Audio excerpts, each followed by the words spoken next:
चलो हेडिंग डालो, work done in different thermodynamic process. ये तो इसमें सबसे पहला प्रोसेस पढ़ेंगे आइसोकोरिक।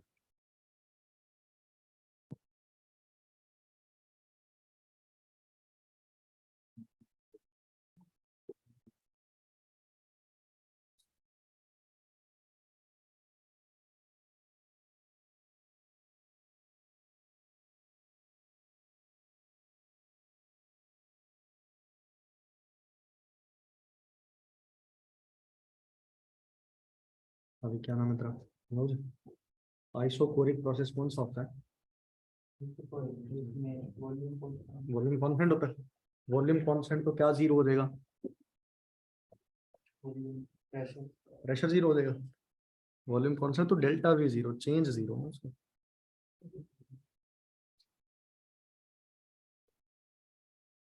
वॉल्यूम कॉन्स्टेंट तो क्या चीज जीरो हो जाएगी?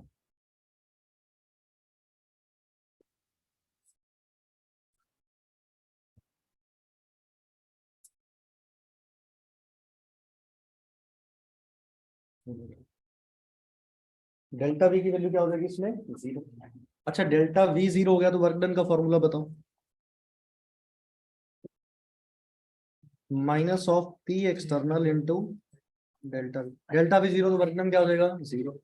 अब देखो, चाहे ये प्रोसेस रिवर्सिबल हो चाहे इरिवर्सिबल, कोई फर्क नहीं पड़ेगा। डेल्टा वी जीरो तो वर्क डन जीरो।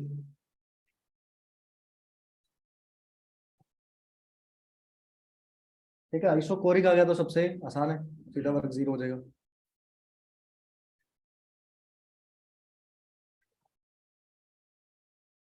अब इसके बाद सभी प्रोसेस में फिर दो दो पार्ट आने शुरू हो जाएंगे, रिवर्सिबल और इरिवर्सिबल। है ना? रिवर्सिबल इरिवर्सिबल में मेजर डिफरेंस क्या है? रिवर्सिबल में एक्सटर्नल प्रेशर किसके बराबर होता है? गैस के। पर इरिवर्सिबल में नहीं होता। तो वही मेन डिफरेंस आएगा।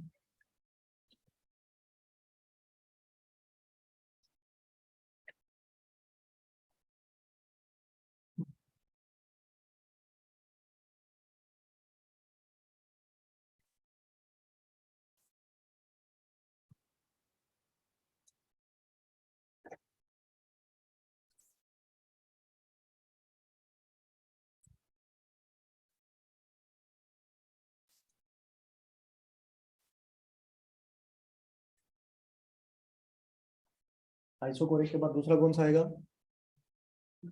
आइसोबारिक। अब यहाँ दो पार्ट बना देंगे, इसे दो अलग अलग पार्ट बना देते हैं। एक बना देंगे कौन सा? रिवर्सिबल, और एक कौन सा बनाएंगे? इरिवर्सिबल।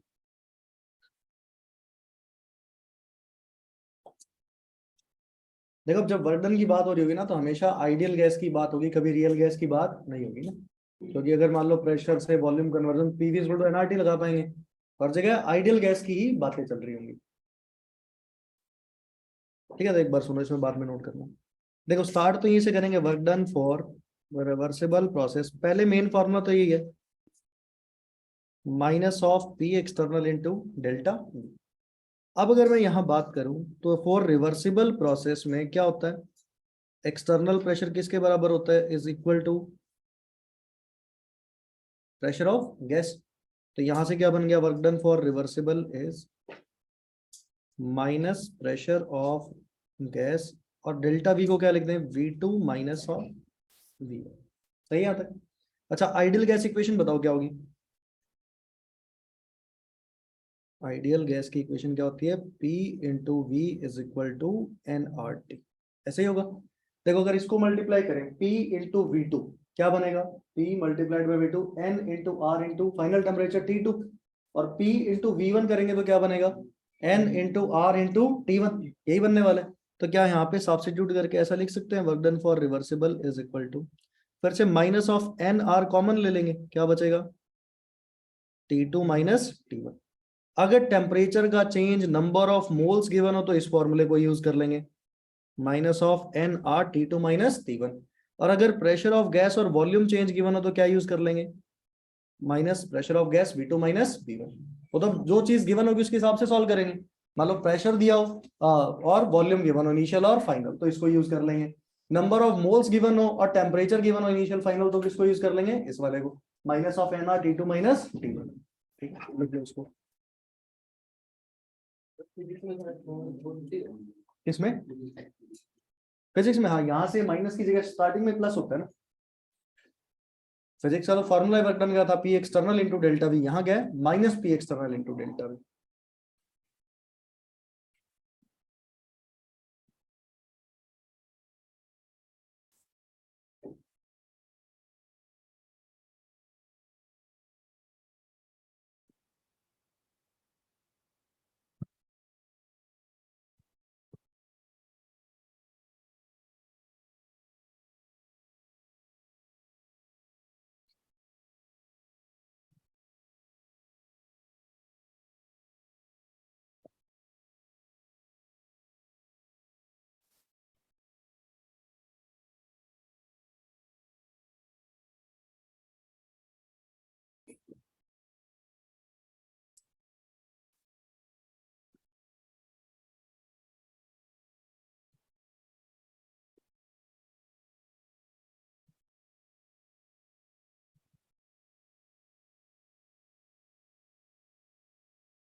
देख लिया सभी ने?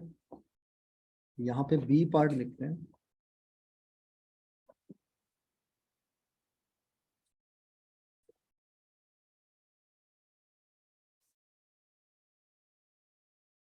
Irreversible process. देखो इरिवर्सिबल में P external is equal to pressure of gas नहीं होने का है ना, तो वहां पे एक्सटर्नल प्रेशर लिखना पड़ेगा। तो अगर यहाँ लिखें work done for irreversible process तो क्या लिखेंगे, minus of P external into ऐसे लिखते हैं V two minus of V one. Check करो सही है। अब यहाँ जो एक्सटर्नल प्रेशर है वो क्या होने वाला है भाई, प्रेशर ऑफ गैस के बराबर नहीं होगा। ठीक। अब आइडियल गैस इक्वेशन क्या होती है, PV is equal to NRT. तो अगर मेरे को V2 लिखना हो, वॉल्यूम कैसे लिखते हैं, N R T divided by P. तो N R T two by final pressure क्या, P2। और अगर मेरे को V1 रखना हो तो V1 क्या हुआ, N R T one divided by P1। भाई अगर सिंपल सा एक्सटर्नल प्रेशर और V1 V2 दे दे तो ऊपर वाला यूज कर लेंगे, और अगर नहीं गिवन हो तो फिर ये सब्स्टिट्यूट करके वर्क डन फॉर इरिवर्सिबल क्या बनेगा, minus of P external N R T two by P2 minus N R T one by P1। ठीक है, एक छोटी सी बात पूछता हूं हमसे, P1 कौन सा प्रेशर होता है, इनिशियल। P2 कौन सा प्रेशर होता है, फाइनल। यही बात है। अगर किसी गैस को एक्सपैंड होना है, किसी गैस को क्या होना है, एक्सपैंड, तो P1 ज्यादा होगा या P2 ज्यादा होगा, किसी गैस को एक्सपैंड होना है तो P1 ज्यादा या P2 ज्यादा, P1 क्या होगा, ग्रेटर देन P2। क्योंकि जब गैस एक्सपैंड होगी तो प्रेशर क्या हो गया, कम हो गया, तो फाइनल प्रेशर कम रहा होगा। अगर गैस को कंप्रेस कर रहे होंगे तो फाइनल प्रेशर क्या रहा होगा, ज्यादा, मतलब P2 की वैल्यू P1 से क्या रही होगी, ज्यादा। अब बड़ा सिंपल सा है, कोई गैस एक्सपैंड हो रही है तो कब तक एक्सपैंड होगी, जब तक बाहर का प्रेशर और अंदर का प्रेशर क्या नहीं हो जाता, सेम। मतलब जो P2 है वही तो एक्सटर्नल प्रेशर रहा होगा, जो P2 है वही क्या रहा होगा, एक्सटर्नल प्रेशर। सिंपल सा याद रख सकते हैं। तो क्या याद रखेंगे, जो P एक्सटर्नल होगा वो क्या होगा, is equal to final pressure, है ना। जब इक्विलिब्रियम अटेन हो गया होगा तो वही वहां पे रोक दी होगी हमने प्रोसेस।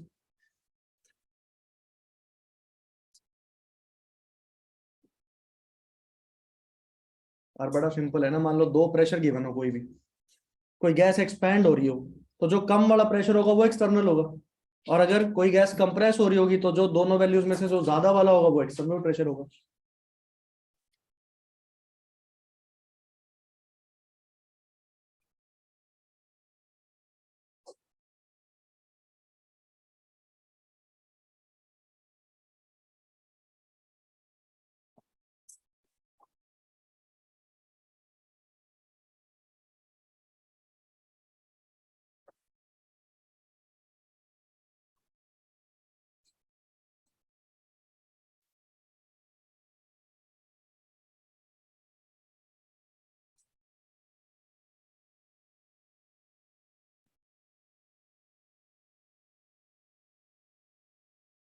ठीक है। अच्छा, थोड़ी सी यूनिट्स के बारे में बात कर लें, वर्क डन की यूनिट्स के बारे में ना, तो वो नोट डाल के यूनिट ले लेते, क्योंकि बहुत बार क्या होगा, प्रेशर गिवन होगा एटीएम में, वॉल्यूम दोनों गिवन होंगे लीटर्स में, तो जब मल्टीप्लाई करेंगे तो वर्क डन तो किस में आएगा, बताओ, लीटर एटीएम में आएगा ना। पर अगर मान लो चाहिए हो किस में, जूल में, तो फिर वो अपने को यूनिट कन्वर्जन दोनों का आना चाहिए, तो हम डायरेक्ट एक यूनिट कन्वर्जन लिख देते हैं ना, और फिर उससे चीजें सॉल्व कर लेंगे। चलो पहले ऐसे नोट डालते हैं।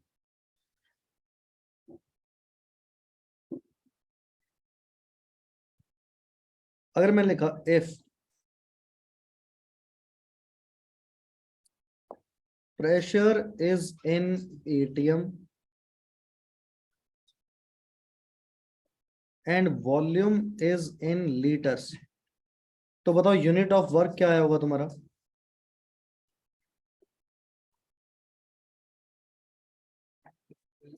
लीटर एटीएम ही आया होगा, फिर प्रेशर इनटू वॉल्यूम, और वॉल्यूम लीटर में है।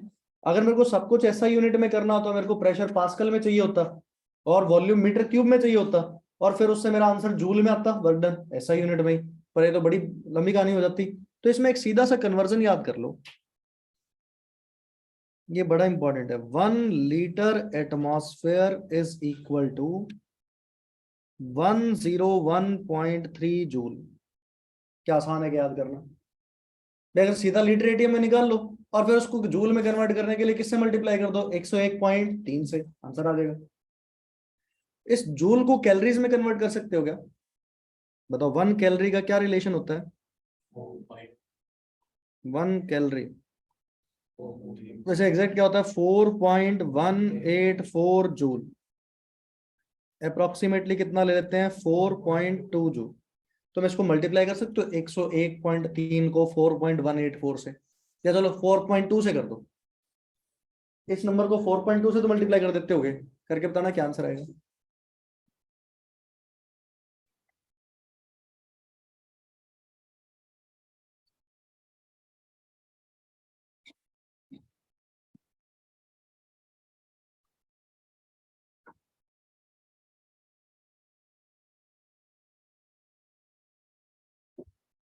4 to 5.4 कितना, 4 to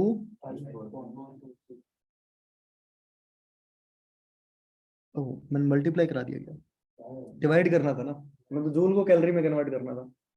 अच्छा, 4.2 से डिवाइड करना पड़े तो अंदाजा अंदाजा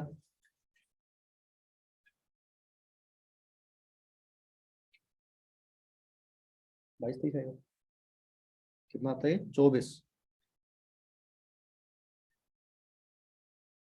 206 कैलोरी। पर कैलोरी की जरूरत नहीं पड़ेगी, हमेशा आंसर जूल में चाहिए होगा अपने को ना। अच्छा, इसे जूल को अर्ग में भी कन्वर्ट कर सकते हो क्या, यार यूनिट होती है क्या, 1 जूल कितना अर्ग होता है, बहुत बढ़िया, 10 की पावर 7, क्या बन जाएगा, 101.3 इंटू,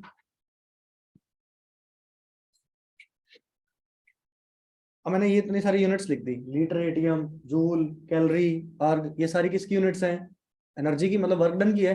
बताओ उसमें सबसे बड़ी यूनिट कौन सी होगी, सबसे बड़ी यूनिट कौन सी है, लीटर एटीएम है क्या, उससे दूसरे नंबर पे कैलोरी, तीसरे, हाँ दूसरे नंबर पे जूल, तीसरे नंबर पे, और सबसे लास्ट में अर्ग, ऐसे ही बनता होगा।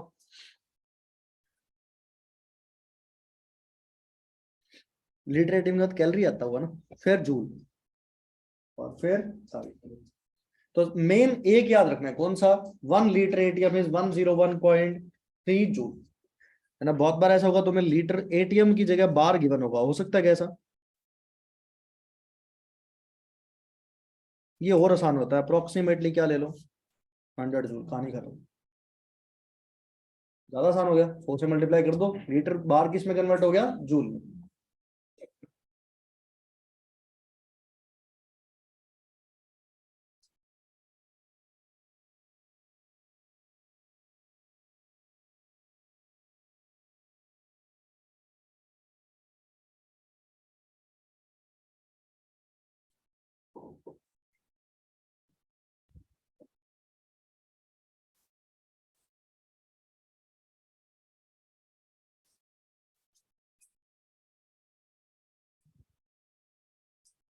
देख लिया। एक साथ पहले सारे फॉर्मूले डिराइव कर लेते हैं आइसोथर्मल वाले ना, फिर एक साथ कंबाइन सभी क्वेश्चन करेंगे, ताकि क्योंकि क्वेश्चन तो नया आने वाला है ना, प्रोसेस तो अपने को फिर से चीजें पूरी सारे फॉर्मूले याद होंगे तभी क्वेश्चन कर पाएंगे ना। तो एक एक पे नहीं कर रहे, जैसे आइसो कोरिक पढ़ लिया, आइसो बारिक, आइसोथर्मल, एडियाबैटिक सारे पढ़ के फिर एक साथ वर्क डन पे क्वेश्चन करेंगे ना। नेक्स्ट हेडिंग चलो, तीसरा नंबर कौन सा आएगा? Isothermal process. जो भी बच्चे स्कूल का पेपर देंगे ना अभी, उनमें डेरिवेशन आती है ना, फिजिक्स के अंदर, derive expression of work done for reversible isothermal process. ठीक है, तो यहाँ थोड़ा सा इंटीग्रेशन की अपने को जरूरत पड़ेगी ना। तो चलो पहले किसके लिए पढ़ेंगे?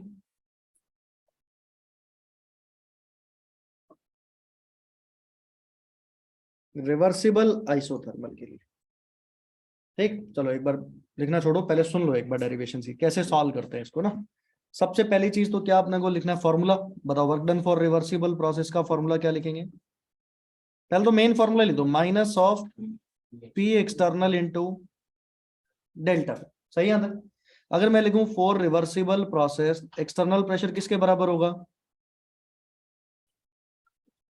Is equal to pressure of gas. सही है यहाँ पे? बताओ, आइडियल गैस इक्वेशन से अगर मैं प्रेशर ऑफ गैस निकालूं तो क्या आएगा? क्या होगा? N into R into T divided by क्या होगा? वी। सही है यहाँ तक? अब यहाँ सब्स्टिट्यूट कर देते हैं। अब देखो, मैं वो बड़ा चेंज ना आगे स्मॉल चेंज लेता हूँ, डेल्टा वी जगह लिख दूंगा डी। तो क्या बन गया? डी डब्ल्यू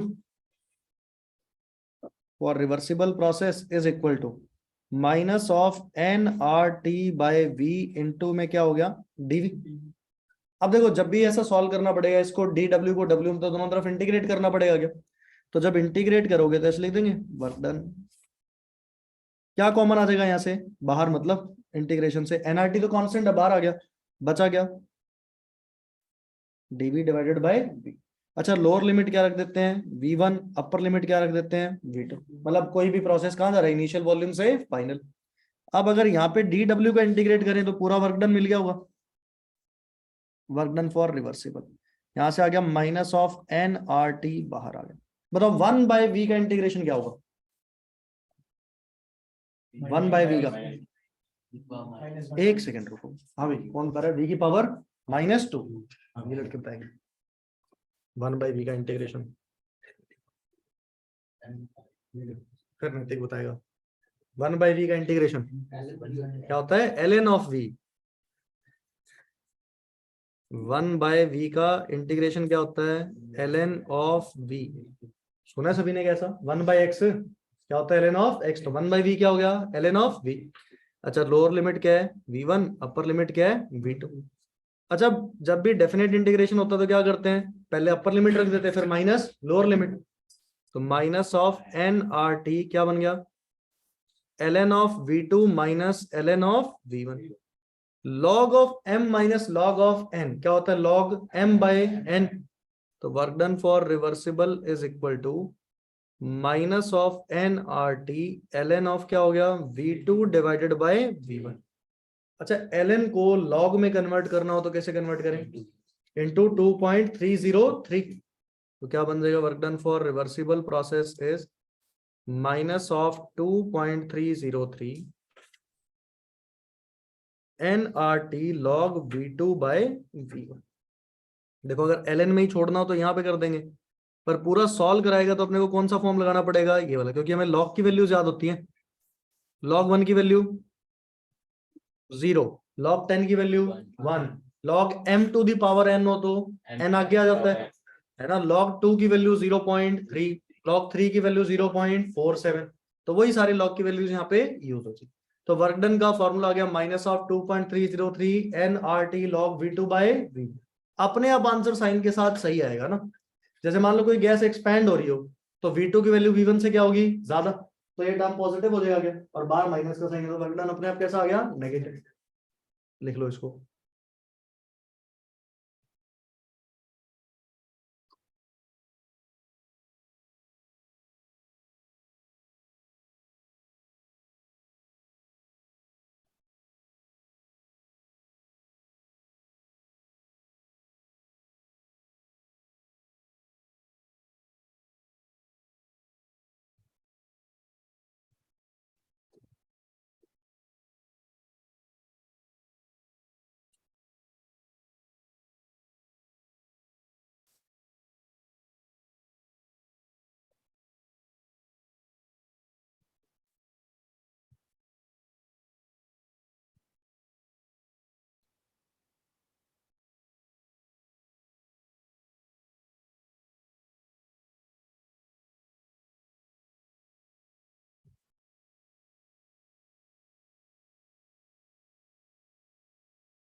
बोल के पेपर देना तूने, उस पर क्या जरूरत है फॉर्मूला याद करने।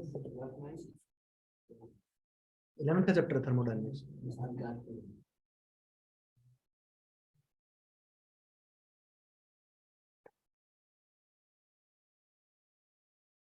और डेरिवेशन कुछ नई चीज थोड़ा ना करी हमने, सिर्फ एक इंटीग्रेट तो किया डीवी बाई वी।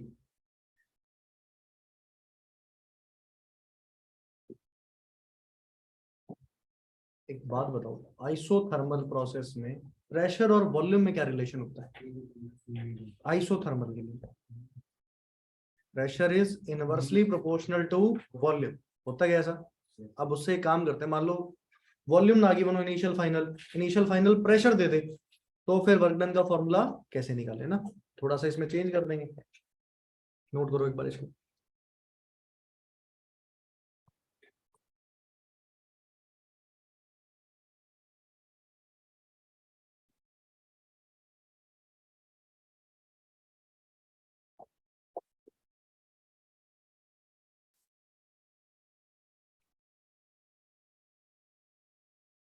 चेक करो, यही होता है क्या? Pressure is inversely proportional to volume. अच्छा, अगर प्रेशर और वॉल्यूम एक दूसरे के इनवर्स हैं, तो हम V2 बाय V1 को क्या P1 बाय P2 लिख सकते हैं? देखो, जो क्या PV is equal to constant होता है, ऐसे बॉयल्स लॉ में लिखते थे P1 V1 is equal to P2 into V2। तो V2 बाय V1 जब बनाएंगे तो वो वैल्यू क्या आएगी? P1 bye V2। V2 by V1 को क्या लिखा जा सकता है? P1 bye P2। ये पता कहां से आया? जिसको नहीं आता वो ये लिख लेना, यहां से लेके आए P1 V1 is equal to P2 into V2 से, क्योंकि टेम्परेचर कॉन्स्टेंट है, पीवी इक्वल टू एनआरटी। तो दोनों कंडीशन पे P इंटू वी की मल्टीप्लीकेशन तो क्या रहेगी? सेम। तो P1 V1 is equal to P2 into V2। तो यहाँ से डिवाइड करके देखो, V2 बाय V1 क्या बन जाएगा? P1 bye V2।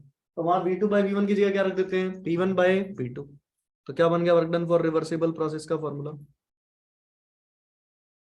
Minus of 2.303 nRT log of P1 divided by P2।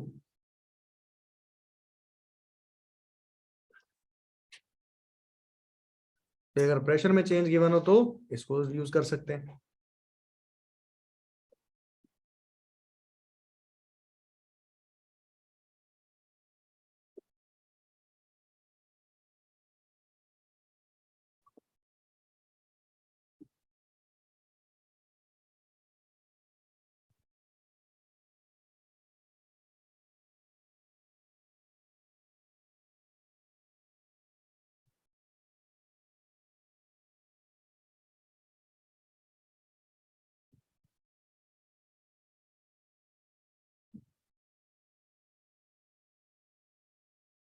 देखिए, फिर कहानी कौन से प्रोसेस की है?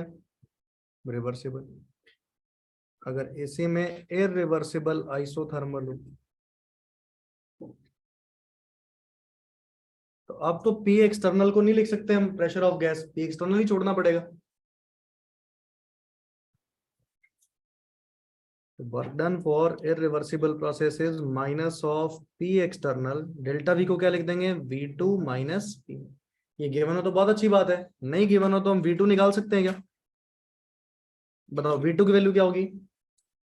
N into R into T divided by P2। अच्छा, T को T2 क्यों नहीं रखा? क्योंकि आइसोथर्मल दोनों बार टेम्परेचर तो सेम ही रहा होगा, तो T लिख दिया।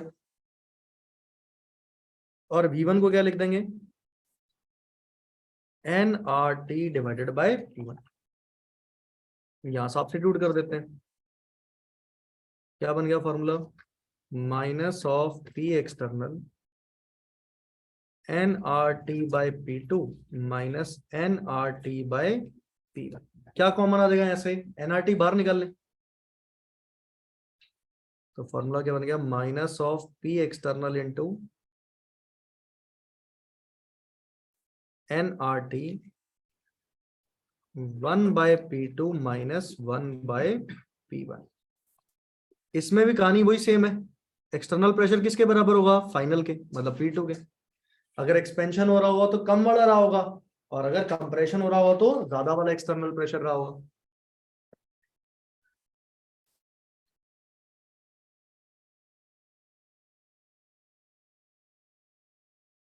फिजिक्स में डिफरेंशिएशन कैसे सिखाते थे?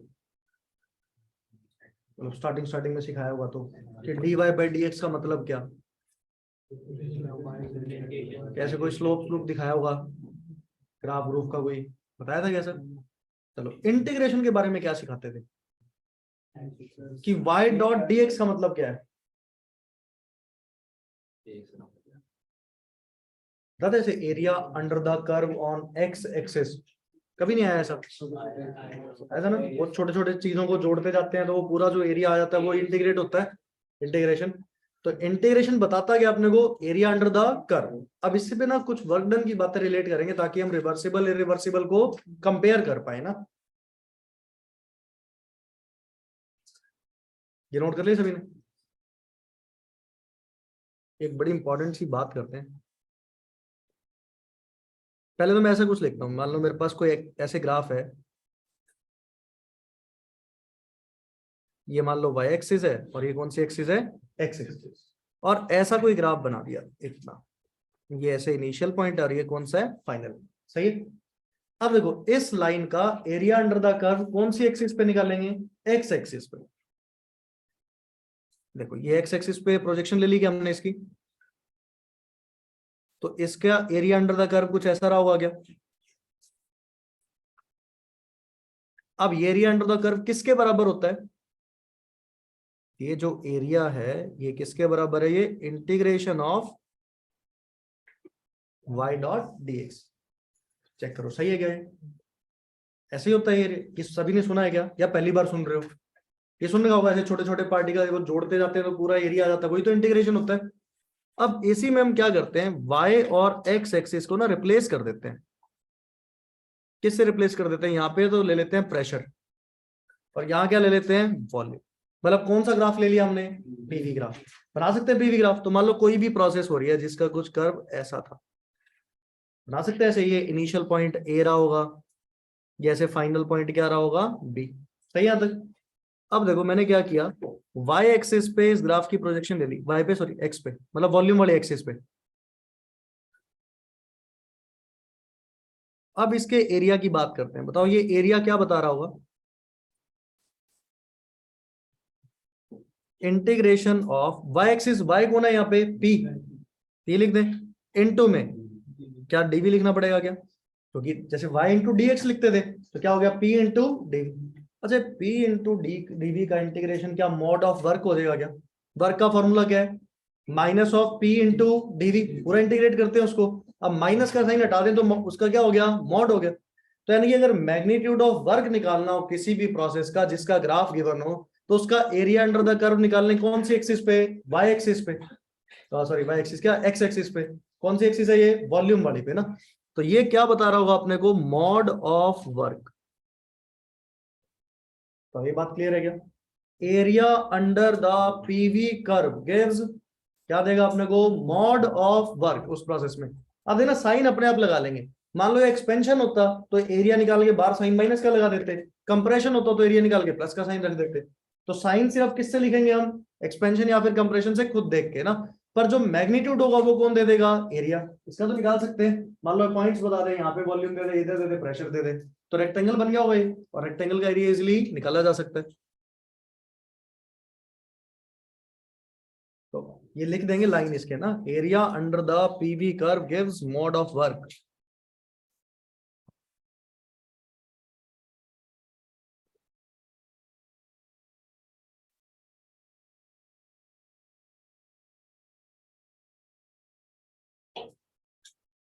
क्योंकि ये क्या हो गया, P इंटू डी। खूब इंपॉर्टेंट बात है भाई, खूब यूज करेंगे इसको।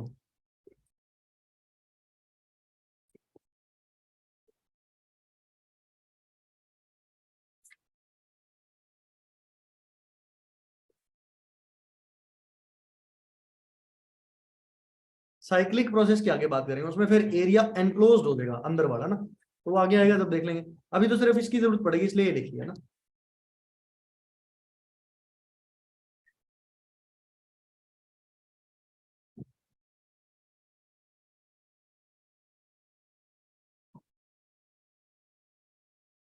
क्लियर? मान लो अपने पास कोई एक गैस थी किसी कंटेनर में ना, वो स्टेट ए पे है, उसको स्टेट बी पे लेके जा रहे हैं आइसोथर्मली। एक बार रिवर्सिबल लेके जाते हैं, एक बार इरिवर्सिबल, और दोनों का इनिशियल और फाइनल पॉइंट सेम है, ए से बी, ए से बी। एक बार क्या लेके जा रहे हैं, रिवर्सिबल आइसोथर्मल से, और एक बार इरिवर्सिबल आइसोथर्मल से। अब अपने को ये कंपेयर करना है कि कौन सा वर्क ज्यादा होगा, रिवर्सिबल का ज्यादा होगा या इरिवर्सिबल का ज्यादा होगा ना, तो उसकी बात करते हैं। अब इसी में जो हमने पढ़ा ना, इसी में सब एडिंग है। कंपेयर करेंगे किसका वर्क डन, रिवर्सिबल आइसोथर्मल और इरिवर्सिबल आइसोथर्मल, और किसका यूज करेंगे, इसका एरिया अंडर द कर्व का ना। तो इसी में सब एडिंग डालो। चलो नंबर 3 ही चल रहा है, आइसोथर्मल प्रोसेस ही ना। Comparison of work done of reversible and irreversible isothermal.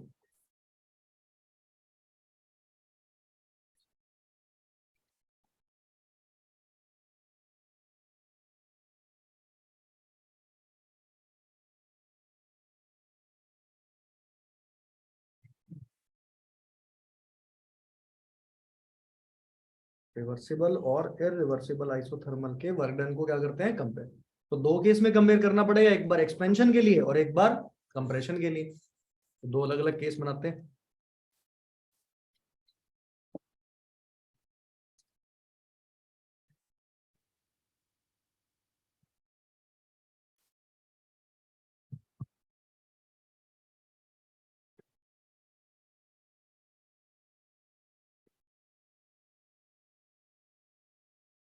A part लिखते हैं, एक्सपेंशन। देखना जब हम कंपेयर कर रहे होंगे तो इनिशियल और फाइनल स्टेट दोनों की क्या मानेंगे, सेम मानेंगे ना। अब लिखना छोड़ दो, ध्यान से सुनो इसको, है ना। ये देखो पेपर में इतने सारे कंक्लूजन्स याद नहीं रहेंगे, तो ये पेपर में जब 4 नंबर का सवाल आएगा तो उस टाइम कंपेयर करना खुद को आना चाहिए कि कैसे कंपेयर करें ना। नहीं तो इतने सारे कंक्लूजन हो जाएंगे, इसका ज्यादा इसका कम, कितने याद रखोगे। तो ये कंपेयर करना आना चाहिए। देखो कंपेयर करने के लिए हम क्या करते हैं, जैसे रिवर्सिबल प्रोसेस में क्या ग्राफ प्लॉट किया जा सकता है। ये हमने रिवर्सिबल और इरिवर्सिबल में लिखा भी था कि जिसका ग्राफ प्लॉट हो गया वो क्या होगा, रिवर्सिबल। नहीं प्लॉट हुआ तो क्या होगा, इरिवर्सिबल। तो अब एक बात बताओ, आइसोथर्मल एक्सपेंशन का ग्राफ कैसा होता है, PV graph, straight line. PV graph कैसा होता है, हाइपरबोला नालायक। Temperature constant P is inversely proportional to V, कैसा हाइपरबोला ग्राफ बनता होगा। थोड़ा सुंदर बना देते हैं, तभी वैसा ही बना, चलो कोई नहीं। ये ए पॉइंट मान लिया और ये कौन सा पॉइंट मान लिया। अच्छा एक्सपेंशन दिख रहा है इसमें, हमने एरो इस तरफ लगा दिया, वॉल्यूम बढ़ रहा है। अब इसका मेरे को पहले तो नाम लिखना है प्रोसेस का, इस प्रोसेस का नाम क्या होगा, बताओ भाई, प्रोसेस का नाम क्या लिखें, कौन सा। पहले तो रिवर्सिबल लिखेंगे क्या, फिर लिखेंगे आइसोथर्मल, और उसके बाद क्या लिखेंगे, एक्सपेंशन। एक बार सुन लो, ये डिफरेंट डिफरेंट पेन से लिखना, बीच में बना के उसमें एरिया वो लिखेंगे, तो सुन लो बाद में आराम से नोट करना। अब इसमें क्या करते हैं हम, एरिया अंडर द कर्व निकालने अगर पीवी का, तो क्या दे देगा अपने को, वर्क, है ना। तो ये तो ग्राफ गिवन ही है, तो इसका तो एरिया अंडर कर्व निकाल सकते हैं, निकाल देते हैं। इस पॉइंट पे प्रोजेक्शन ले लो, कौन से एक्सिस पे, वॉल्यूम पे, और इसकी भी ले लो। तो ये क्या हो गया, क्या परेशानी है इसके, बढ़िया गया।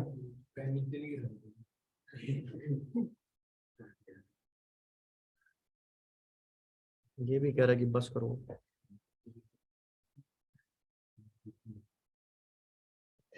बढ़ गया ना, सही।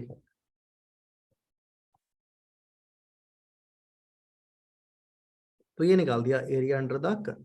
अच्छा ये एरिया अंडर द कर्व क्या बता रहा होगा, वर्क डन कि कौन सी प्रोसेस में, रिवर्सिबल आइसोथर्मल। अच्छा एक्सपेंशन में वर्क डन का साइन पॉजिटिव या नेगेटिव, नेगेटिव। तो ये बार साइन तो माइनस का आएगा, पर अगर मैं एरिया की बात करूं तो मॉड ऑफ वर्क बता रहा होगा क्या, तो इसको क्या लिख दें, इसके अंदर ऐसे लिख देंगे ना, अलग से पेन से, ताकि दिख जाए। ये ऐसे ही लिखा जा रहा है, क्या परेशानी है इसके साथ। Work done for reversible process दिख रहा है क्या, ये जो एरिया है क्या बता रहा है, वर्क डन कौन से प्रोसेस का, रिवर्सिबल प्रोसेस का ना। अब एक काम करते हैं, इररिवर्सिबल का ग्राफ प्लॉट कर सकते हैं क्या, क्या पता होता है इररिवर्सिबल में सिर्फ इनिशियल और फाइनल स्टेट। तो मान लो सेम स्टेट बना देते हैं, ये पॉइंट कौन सा हो गया, ए, ये पॉइंट कौन सा हो गया, P। क्लियर है। अब इनिशियल प्रेशर जो होता है ए पॉइंट पे, इनिशियल प्रेशर को क्या बोलते हैं, P1। अरे नितिन, बैग पड़ा उठा के लाइए। और फाइनल प्रेशर को क्या बोलते हैं, P2। ये कौन सा हो गया, V1। और ये क्या हो गया, V2। सही है यहाँ तक। अब एक बात बताओ, यहाँ पे इस पहले प्रोसेस का नाम लिख देते हैं, क्या नाम होगा इसका, इररिवर्सिबल आइसोथर्मल। अच्छा, ए से बी जाने पे वॉल्यूम बढ़ रहा है या घट रहा है, बढ़ रहा है, तो क्या हो गया, एक्सपेंशन। यहां तक सही है। अब बताओ वर्क डन का फॉर्मूला क्या होगा इसका, work done for irreversible process क्या होता है, इररिवर्सिबल का minus of P external into delta V. अच्छा, एक्सपेंशन हो रहा है, कंप्रेशन हो रहा है, एक्सपेंशन। एक्सपेंशन में जो कम वाला प्रेशर होता है उसको क्या मानते हैं, एक्सटर्नल प्रेशर। बताया था P external is equal to P2। अभी लिख के गए थे कि हम आइसोबारिक के टाइम पे कि एक्सटर्नल प्रेशर किसके बराबर होता है, फाइनल। फाइनल प्रेशर कौन है यहाँ पे, P2। तो मैं लिखा minus of P2 into V2 minus V1। सही है क्या यहाँ तक।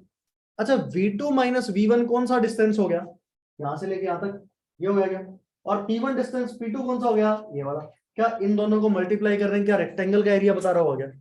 रेक्टेंगल का एरिया क्या होता है, लेंथ इंटू ब्रेड्थ। तो देखो ये वाला जो अगर मैं एरिया देखूं, ये कौन सा वर्क डन बता रहा होगा, क्या यही रेक्टेंगल के एरिया की बात हो रही है क्या। ये वाला क्या हो गया, V2 माइनस V1। और ये हाइट कितनी होगी, P2। तो क्या P2 into V2 minus V1, क्या यही हो गया क्या पूरा। अच्छा, ये मॉड ऑफ कौन सा है,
अब यहाँ चेक करके दो कौन सा एरिया ज्यादा, रिवर्सिबल या इरिवर्सिबल। कौन से वाला दिख रहा है, रिवर्सिबल का ज्यादा, किससे, इरिवर्सिबल।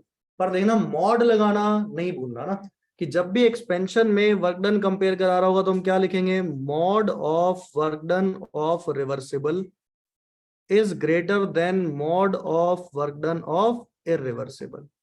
ये फाइनल कंक्लूजन है ना।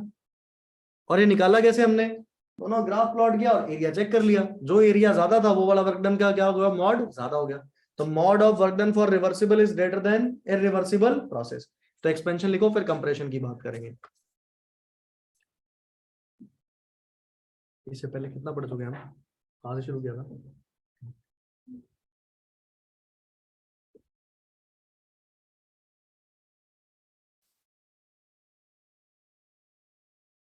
जो बच्चे रिकॉर्डिंग देखेंगे ना, म्यूट पे चल गई कई देर क्लास, तो नोट्स नोट्स बना लेना।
जब हमने रिवर्सिबल इरिवर्सिबल प्रोसेस पढ़ा था तब ऐसी बात लिखी थी कि अगर इरिवर्सिबल के नंबर ऑफ स्टेप्स बढ़ा दें तो वो किसके पास जा रहा होता है, रिवर्सिबल के।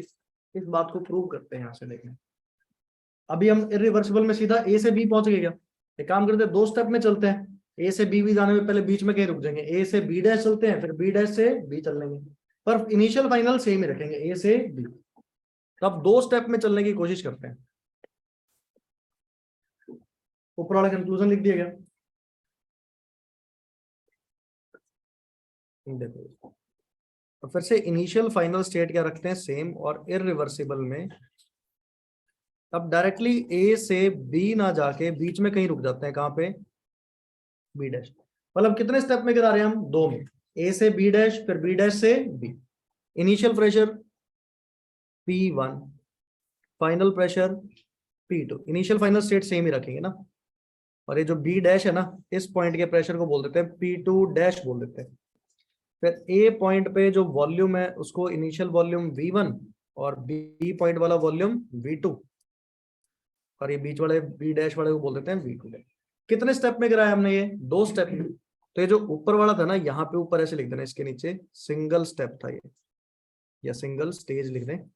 अभी कितने स्टेप में गिरा रहे हैं, दो में।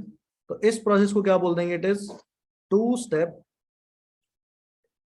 Irreversible isothermal expansion.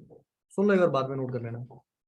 अब एक बात देखो, अगर मेरे को ए से बी तक का वर्क निकालना है तो मैं पहले ए से बी डैश का निकालूं, फिर बी डैश से बी का निकालूं, फिर दो स्टेप हो रहे हैं तो दोनों का अलग अलग वर्क निकालेंगे। तो देखो, वर्क डन फॉर प्रोसेस जो ए से बी होगा वो क्या होगा, ए से लेके बी डैश, और फिर क्या होगा, बी डैश से बी, यही होने वाला है। चलो अब ए से बी डैश का निकालते हैं ना। ए से बी डैश में प्रेशर कौन सा लेंगे, P1 या P2 dash, P2 dash, final pressure ही लेते हैं। तो ए से बी डैश में क्या ले लिया मैंने, माइनस ऑफ P2 डैश।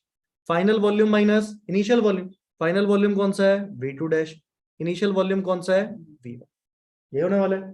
फिर work done for B dash से बी। अच्छा, बी डैश से बी में फाइनल प्रेशर कौन सा हो गया, P2, तो माइनस ऑफ क्या हो गया, P2, और फाइनल वॉल्यूम V2 और V2 डैश। क्या यही बन गया क्या? अब ये दो रेक्टेंगल हो गए क्या, देखो पहला रेक्टेंगल कौन सा हुआ, देखा इधर मैंने क्या लिया, P2 डैश। क्या ये वाला रेक्टेंगल हो गया क्या?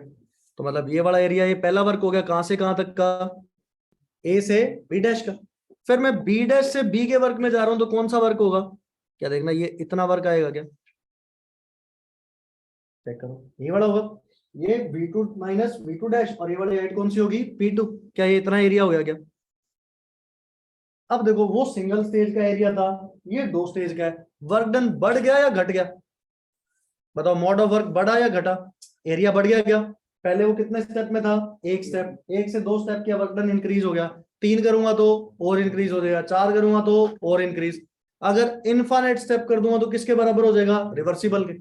इनफाइनाइट कर दूंगा तो बराबर किसके हो जाएगा, रिवर्सिबल। मतलब जैसे जैसे मैं number of steps irreversible process के बढ़ाता हूं तो उसमें मॉड ऑफ वर्क क्या होता जाएगा, इंक्रीज। और जब इनफाइनाइट कर दूंगा तो इरिवर्सिबल प्रोसेस किस में कन्वर्ट हो जाएगा, रिवर्सिबल में। ठीक है, तो क्या लिखेंगे इसके अंदर, as number of steps of irreversible isothermal expansion increases. तो क्या हुआ यहाँ पे, mod of W irreversible, mod जरूर लिखना है अभी, कहीं साइन के साथ कंपेयर करने बैठ जाओ ना। मॉड ऑफ वर्क क्या हो रहा है, इंक्रीज, और मॉड ऑफ वर्क इंक्रीज होता जाएगा जैसे जैसे नंबर ऑफ स्टेज बढ़ती जाएंगी, पर अगर इनफाइनाइट कर दिया तो किसके बराबर हो जाएगा, रिवर्सिबल। इसी में क्या लिख देंगे, as number of steps tends to infinite, mod of irreversible work tends to reversible. क्या प्रूव होगी बात, क्या पहले भी हमने ये बात लिखी थी क्या, कि जैसे जैसे नंबर ऑफ स्टेप्स बढ़ाते हैं तो इरिवर्सिबल प्रोसेस किसकी तरफ जा रहा होता है, रिवर्सिबल की तरफ। तो उनके बीच का डिफरेंस कम होने लग जाएगा ना, देख लो इसको।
लिख लीजिए। तो ये कंपैरिजन एक्सपेंशन में था, बी पार्ट इसमें किस में करेंगे?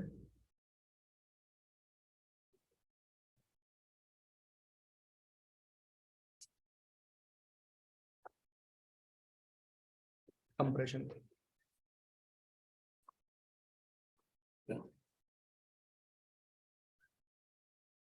अच्छा, अब कंप्रेशन में मोड लगाने की जरूरत नहीं है, वर्क डन का साइन कैसा होता है? पॉजिटिव। ऊपर वाला नोट कर लिया सभी ने? कंप्रेशन में भी अब एक काम करते हैं, ऐसे लाइन में लिख देते हैं। पहले कौन सा करेंगे? रिवर्सिबल, फिर इरिवर्सिबल सिंगल स्टेप, फिर इरिवर्सिबल 2 स्टेप वाला ले लेते हैं ना।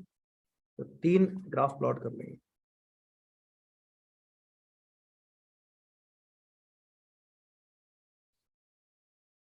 रिवर्सिबल में तो ग्राफ प्लॉट हो जाएगा, और एक कंप्रेशन शो कर दिया हमने।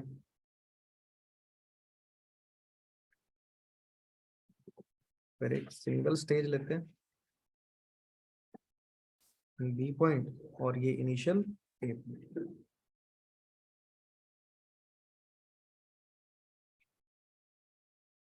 फिर 2 स्टेज वाला दे देंगे,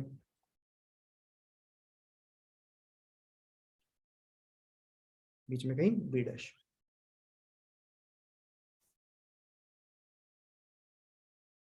final P2, initial P1। A point initial है ना, तो इसको V1 बोलेंगे, इसको V2।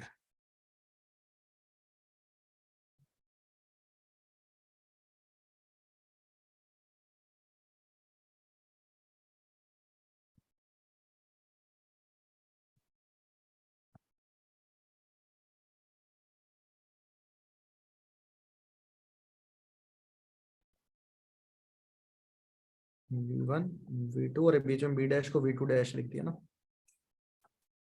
P1 फाइनल ऊपर P2 और बीच में P2 डैश लिख दिया।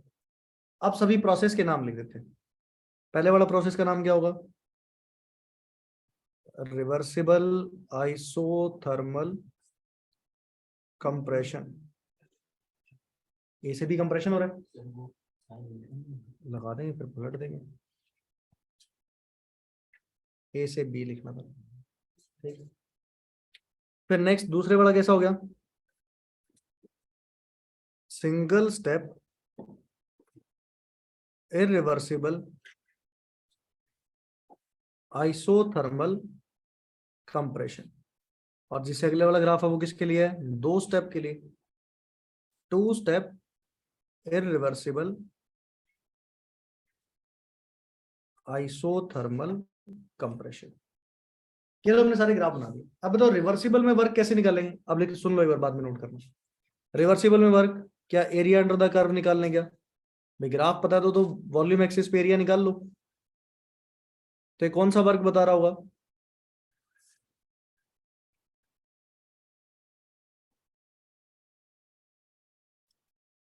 मोड भी हटा ही देता हूँ, अब तो मोड की क्या जरूरत है, अब तो मोड की जरूरत नहीं है। वर्डन फॉर रिवर्सिबल क्योंकि पॉजिटिव ही है। अब एक बात तो दूसरे स्टेप में ग्राफ के लिए फॉर्मूला बताओ पहले रिवर्सिबल का। यहाँ पे क्या होगा? एक्सटर्नल प्रेशर कौन सा है इसमें?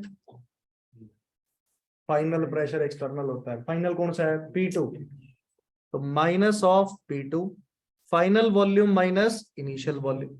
अब यहां चेक करो कि जो रेक्टेंगल बनेगा वो ये तो हाइट होगी क्या, और ये वाली क्या होगी? इसमें V2 माइनस V1 बैठ होगी। तो रेक्टेंगल ऐसा बनता होगा क्या?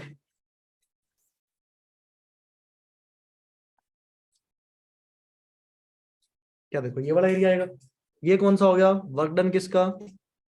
इरिवर्सिबल। कौन सा ज्यादा नजर आ रहा है, रिवर्सिबल या इरिवर्सिबल? इन दोनों में से कौन सा एरिया ज्यादा है? इरिवर्सिबल का। तो कंप्रेशन के केस में कौन सा वर्क ज्यादा आ गया? इरिवर्सिबल का वर्क ज्यादा है किससे? रिवर्सिबल से। क्या मॉड लगाने की जरूरत तो नहीं है इसमें? क्यों? क्योंकि साइन कैसा होता है? पॉजिटिव का। अब देखो जब मैंने दो स्टेप कर दिया तो बताओ वर्क डन फॉर ए से बी क्या होगा? पहले कहा जाना पड़ेगा? ए से बी डैश। फिर कहा जाना पड़ेगा बी डैश से बी। चलो फॉर्मूला बताओ पहले, कौन बताएगा ए से बी डैश का? ए से बी डैश जाने पे फाइनल प्रेशर कौन सा है? P2 dash. माइनस का साइन लगा दें। वॉल्यूम बताओ? V2 dash minus of V1। सही है। बी डैश से बी जाने पे फाइनल प्रेशर P2 और V2 minus V2 dash final minus initial. अब एक काम करते हैं, पहले रेक्टेंगल बनाते हैं। कौन सा है? P2 डैश वाला। क्या है? P2 डैश हो गया। और ये क्या हो गया? V2 dash minus V1। क्या ये वाला बन गया क्या एरिया? चेक करो, ये बना। फिर दूसरा देखो P2 हाइट, ये P2 हाइट होगी। और V2 माइनस V2 डैश, क्या ये वाला हो गया क्या? तो मतलब क्या बन रहा होगा? क्या ये वाला बना गया? अब चेक करो क्या इतना पार्ट कम हो गया क्या इसमें से? ये वाला पार्ट इससे यहां जा रहे हैं तो इतना पार्ट क्या हो गया? कम हो गया। तो मतलब नंबर ऑफ स्टेजेस बढ़ाए तो इरिवर्सिबल का वर्क क्या हो गया? कम। और कम होते होते किसके बराबर हो जाएगा? रिवर्सिबल। जब कितने स्टेप्स हो जाएंगे? Infinite steps. लिख लो इसको।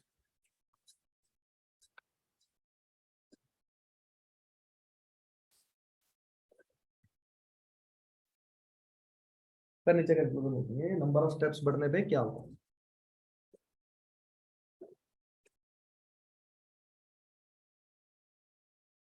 ये रटे नहीं जाएंगे, बहुत सारे होंगे ऐसे कंक्लूजन आगे ना, कम से कम नहीं तो 40-50 आ जाएंगे।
नंबर ऑफ स्टेप्स पढ़ेंगे तो वर्क डन कम होगा।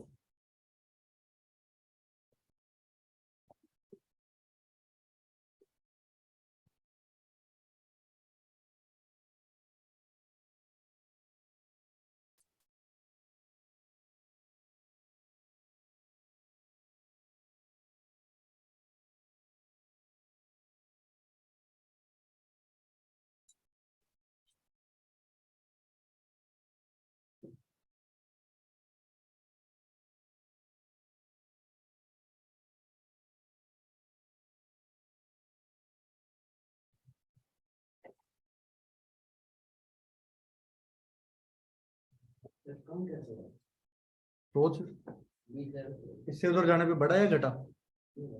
हाँ तो कम ही तो करा है। स्टेप कम कहाँ हुआ, बढ़ा है। सिंगल स्टेप से कितने पे गया, 2 स्टेप पे। नंबर ऑफ स्टेप्स बढ़ने पे वर्क डन कम हो रहा है ना, और कम होते होते क्या होता जाएगा, किसके बराबर हो जाएगा, रिवर्सिबल वाले के।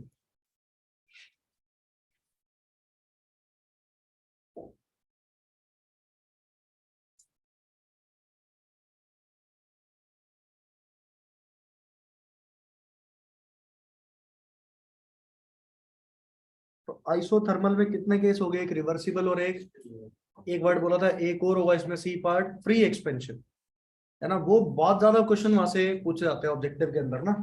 उसमें कोई भी एक लिख देगा free expansion isothermal, which of the following are correct, है ना। 4-5 ऑप्शन दे देगा, temperature, change in internal energy, बहुत सारी चीजें देगा ना। तो अब समझते हैं फ्री एक्सपेंशन का मतलब क्या होता होगा, और यहीं पे पूरा पढ़ लेंगे। 2 तरह का फ्री एक्सपेंशन होगा, आइसोथर्मल भी और एडियाबैटिक भी। तो दोनों को यहीं पे पूरा खत्म कर देंगे ना। क्या कह रहे हैं, कौन सा बोल रही है, जतिन है क्या?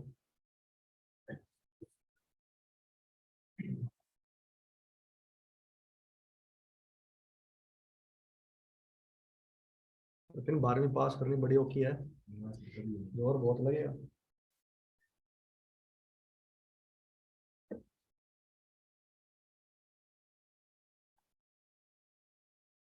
या तो 11वीं दोबारा कर ले, फिर साथी तो करेगा ही, तो भी कर ले।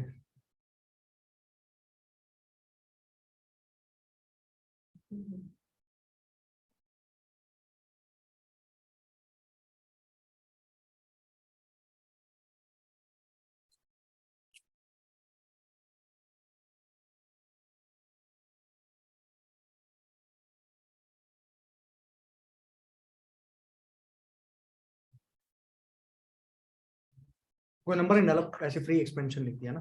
तो ए बी सी उसी में था, करा नहीं अपने सी पार्ट उसको ना। कुछ मत करो, वो नंबर 3 आइसोथर्मल के अंदर वो 2 पार्ट अपन खुद ही बना देंगे, कुछ नहीं लगा, सिर्फ लिखे free expansion.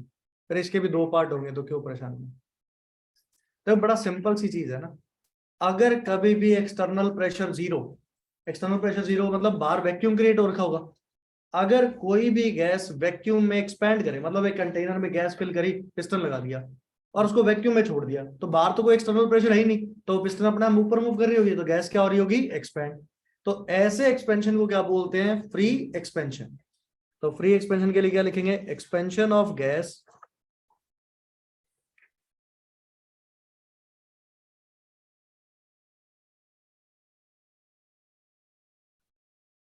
In vacuum is called as free expansion. अच्छा, अगर वैक्यूम में एक्सपैंड हो रहा है तो एक्सटर्नल प्रेशर क्या है इसमें, जीरो। तो फ्री एक्सपेंशन की जो मजेदार कंडीशन है वो क्या है, पी एक्सटर्नल क्या होता है इसमें, जीरो होता है।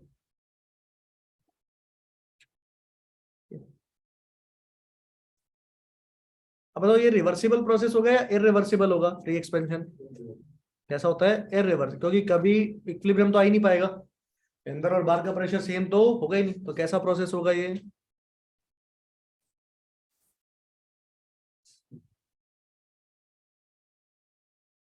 Irreversible process. अब ये फ्री एक्सपेंशन कितने टाइप का होगा, 2 टाइप्स का। कौन कौन सा, एक आइसोथर्मल और एक कौन सा होगा, एडियाबैटिक ना। अगर इसमें ऐसे लिख दो इसके टाइप्स की, तो फ्री एक्सपेंशन कितने टाइप का होता है, 2 टाइप। एक आइसोथर्मल फ्री एक्सपेंशन और एक कौन सा होता है, एडियाबैटिक फ्री एक्सपेंशन।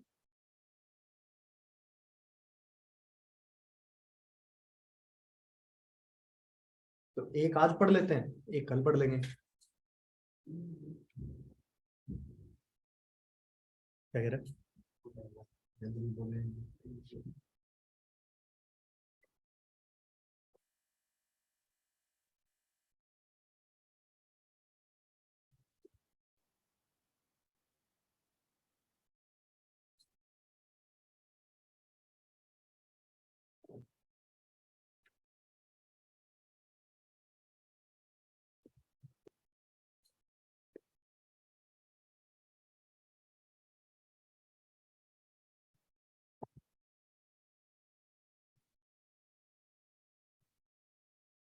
बस इतना बना के छोड़ो, फिर इसमें बात करते हैं। पहले बताते चलना, सब कुछ पढ़ा हुआ हमने, सिर्फ जो पढ़ा हुआ उसको यहाँ यूटिलाइज करना है अपने को ना।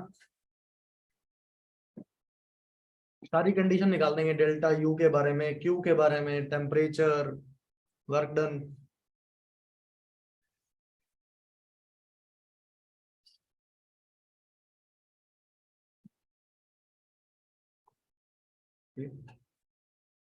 चलो अब सुनो, एक बार बाद में नोट करना, दोनों पढ़ेंगे फिर नोट करना। अच्छा, आइडियल गैस और कैसा है, फ्री एक्सपेंशन है। फ्री एक्सपेंशन में पहली कंडीशन क्या होती है, पी एक्सटर्नल की वैल्यू क्या होती है, तो अगर वर्क का फॉर्मूला लिखें, W is equal to minus of P external into delta V. अच्छा, पी एक्सटर्नल 0 तो वर्क डन क्या आ गया, तो पहली कंडीशन पता चल गई कि आइसोथर्मल फ्री एक्सपेंशन में वर्क क्या होने वाला है, 0। सही, यहां तक सुनते चलो, बाद में नोट करना भी। देखो आइसोथर्मल में क्या चीज कांस्टेंट होती है, टेम्परेचर कांस्टेंट होगा तो डेल्टा टी की वैल्यू क्या हो जाएगी, डेल्टा टी 0 हो गया। अब आइडियल गैस है तो डेल्टा यू क्या होता है, आइडियल गैस में एनसीवी डेल्टा टी क्या 0 है, डेल्टा टी 0 तो पूरा डेल्टा यू क्या हो जाएगा, 0। मतलब इंटरनल एनर्जी क्या रही होगी, कांस्टेंट। उसके बाद लगाते हैं फर्स्ट लॉ ऑफ थर्मोडायनेमिक्स, क्या कहता है, delta U is equal to Q plus W. क्या क्या 0 है, डेल्टा यू 0, वर्क डन 0, तो क्यू क्या होगा, मतलब कोई हीट का एक्सचेंज सिस्टम और सराउंडिंग में नहीं होगा। टेम्परेचर कांस्टेंट है, वर्क डन भी क्या होगा, 0। क्या सब कुछ 0 आ रहा है इसके अंदर। अब चलते हैं रियल गैस के पास। देखो रियल गैस में फिर से बात यहां तक तो सेम ही होगी, पी एक्सटर्नल की वैल्यू क्या होने वाली है, 0। वर्क डन का formula minus of P external into delta we, तो वर्क डन क्या बन गया, 0। पहली कंडीशन तो सेम ही है। फिर आइसोथर्मल प्रोसेस है तो टेम्परेचर क्या रहा होगा, कांस्टेंट, डेल्टा टी की वैल्यू 0। यहां तक सही है। अब डेल्टा यू का फॉर्मूला बताओ, कौन बताएगा, real gas delta U, N C V delta T minus A N square 1/V2 minus 1/V1। याद है सभी को ये। अच्छा, डेल्टा टी 0 तो सिर्फ ये पहले वाला टर्म 0 आ गया, एनसीवी डेल्टा टी वाला, तो डेल्टा यू की वैल्यू क्या बनेगी यहां से, minus of A N square 1/V2 minus 1/V1। यहां तक बन गया ये डेल्टा यू। अब मेरे को इसका साइन डिसाइड करना है। अच्छा, एक्सपेंशन हो रहा है तो बताओ क्या होगा, V1 की वैल्यू ज्यादा या V2 की वैल्यू ज्यादा, फाइनल ज्यादा रहा होगा किससे, इनिशियल, ऐसे होगा। अच्छा, V2 value greater than V1 है तो 1/V2 माइनस 1/V1 कैसा होगा, नेगेटिव। ये वाला कैसा होगा टर्म, नेगेटिव। ये नेगेटिव और बार भी नेगेटिव, मल्टीप्लाई करके क्या हो गया, पॉजिटिव।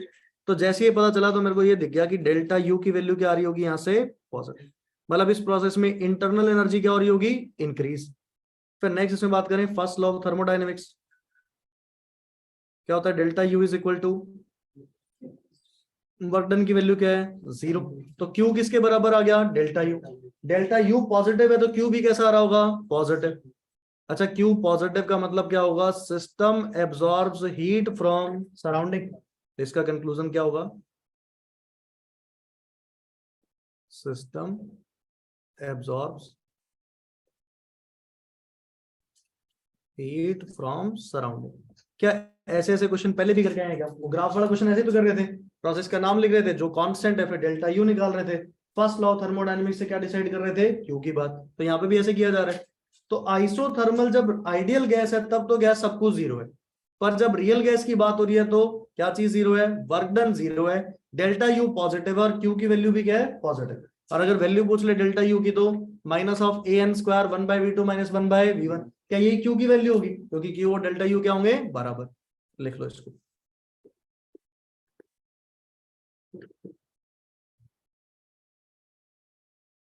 तो पहले आइडियल पूरा लिख लो ना, फिर उधर वाला नीचे करता हूँ।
आइडियल वाला पूरा लिखिए क्या?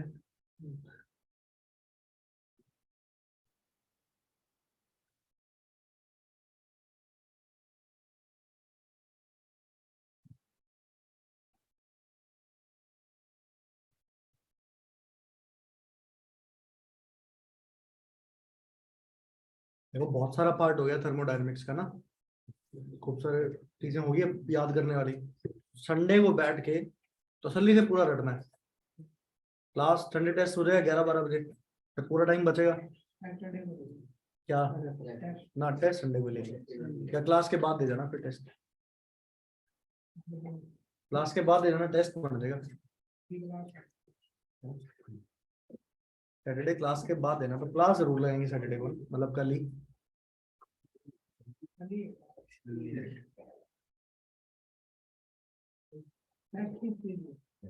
Acidic strength, basic strength, aromaticity.